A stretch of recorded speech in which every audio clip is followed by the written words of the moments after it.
The soldier yanked off the man's pants and immediately identified him as a Jew. They dragged him away, preparing for execution. The Jewish boy panicked when he saw this. He quickly removed his red scarf and destroyed his identification documents. Then he fluently told the German soldiers in German that he was a German who had been sold to a Soviet orphanage. He had just returned to his homeland. The soldier was somewhat skeptical, so he took the boy to his superior and explained the boy's story. But when the superior asked about the boy's parents' names, the boy froze in place. He hadn't thought of German names for his parents. He had claimed to be an orphan, and surely his parents had met an unfortunate end. The superior immediately changed his attitude and embraced the boy, comforting him. The boy was then brought to the military camp and assigned as a translator. However, a captured Soviet soldier suddenly pointed at the boy, accusing him of being a Jew, but the German soldiers couldn't understand the accusation. So they asked the boy to translate. The boy walked up and slapped the Soviet soldier. The soldier angrily tried to retaliate, but he was shot dead by the Germans. This made the Germans trust the boy even more.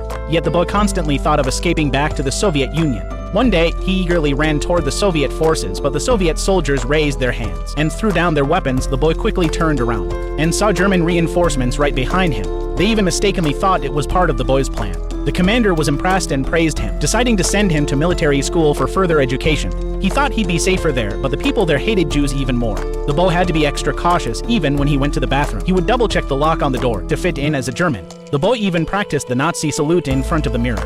But the first lesson from the teacher was about identifying Jews. The teacher measured the boy's nose height and compared his pupil color. The boy was terrified, fearing that the teacher would notice he was Jewish. But instead, the teacher said that the boy was Aryan. The boy sighed in relief. However, one day, an instructor called him to the records room, saying his file was incomplete. The boy tried to remain calm, saying part of his file had been lost in the war, and pulled out the commander's letter of recommendation. Although the officer was still skeptical, he didn't make things difficult for the boy. But as the boy left the records room, the alarm went off. It was a Soviet bombing raid. A bomb dropped directly on the records room. The boy was safe again.